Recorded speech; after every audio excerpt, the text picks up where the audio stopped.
तो ये आज का दिन हमारे लिए, और ये मैं आपके लिए एक नई सी, मेरे लिए तो पुरानी बात है,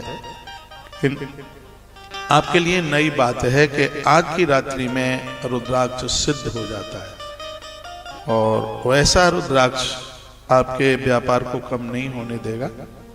आज रात भर एक घी की और एक तिल के तेल की जोत जलाइएगा, रात को जागते रहिएगा। और आज की रात्रि में कनक धारा स्तोत्र का पाठ होता है, जैसे श्री सूक्त का पाठ होता है दिवाली की रात्रि को, गोपाल सहस्रनाम का पाठ होता है दिवाली की रात्रि को। तो आज की रात्रि में जो पाठ होता है वो कनक धारा स्तोत्र है। सोने की वर्षा होती है, बहुत आदमी कहीं से कहीं पहुंचता है। इन सब चीजों में थोड़ी मेहनत है, थोड़ा कठिन भी है, स्वच्छता पवित्रता का सब ध्यान रखा जाता है, लेकिन ये धनतेरस आनंद कर देती है, कमी नहीं रहने देती। कुबेर ने सब कुछ प्राप्त कर लिया।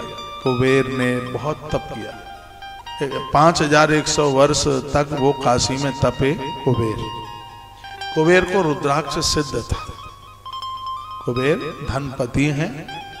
कुबेर अनगिनत रुद्राक्ष की मालाएं कमर में, कंधे में, कानों में, बाजुओं में, चोटी पर माला पहनते हैं। और कुबेर की तो पूजा ही रुद्राक्ष के बिना होती कहाँ है। जो पंडित लोगों उनको जानकारी वो कराते हैं।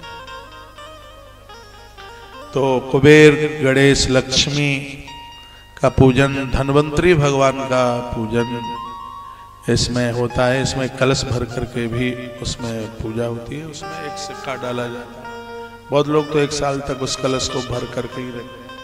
ऐसा उसका जो जल है पूजन का पूरे घर में छिड़काव की, जो अमृत तुल्य होता है, उसका पान किया जाता है। ये रोगों को समाप्त कर देता है। श्रीमद् भागवत जी में भगवान धन्वंतरी के प्राकट्य की कथा कही गई है। बहुत अद्भुत कथा है। सागर का मंथन हो रहा था, देवता और दैत्य ये दोनों लगे हुए थे। मैं संक्षेप में वो कथा आपको सुनाई देता हूँ।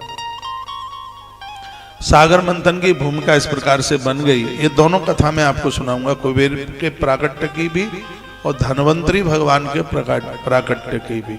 और आज के दिन इस कथा को सुनना बहुत ज्यादा जरूरी है। दिवाली के दिन चल रहे हैं, खान पान को बहुत ठीक ठाक बना के रखना। बिना बुद्धि वाले लोग इन दिनों में खूब शराब पीते हैं, अपने साथ पता नहीं कौन सा बदला ले रहे हैं। ईश्वर की कृपा से जो पावन, जो पवित्र दिन हैं जो मिले हैं, बहुत लोग इन दिनों में भी बड़ी खुरापाती कर बैठते हैं। तो ये दिन तो भजन यजन के लिए है, साधना की सामग्री है, ये समझ लीजिए। हवन यज्ञ सिद्ध हो जाता है इन दिनों में, जोत सिद्ध हो जाती है। इन दिनों में तुलसी की लकड़ी से जोत जलाई गई 10-10 हजार दिए जलाने का फल दे देती है। लोग तुलसी की डंठल बांध के, कलावा उस पर लपेट के, घी में डुबो करके रोज प्रातः संध्या काल में, और वह भगवान के सन्मुख दिए जलाते हैं, जोत जलाते हैं। तो इसकी बहुत बड़ी महिमा है अपने आप में। मैं तो लाना भूल गया था, नहीं तो तुलसी की लकड़ियां हैं मेरे पास, तो मैं आकर के उसी से दिया जलाता। तो एक दिया 10-10 हजार दिए के बराबर।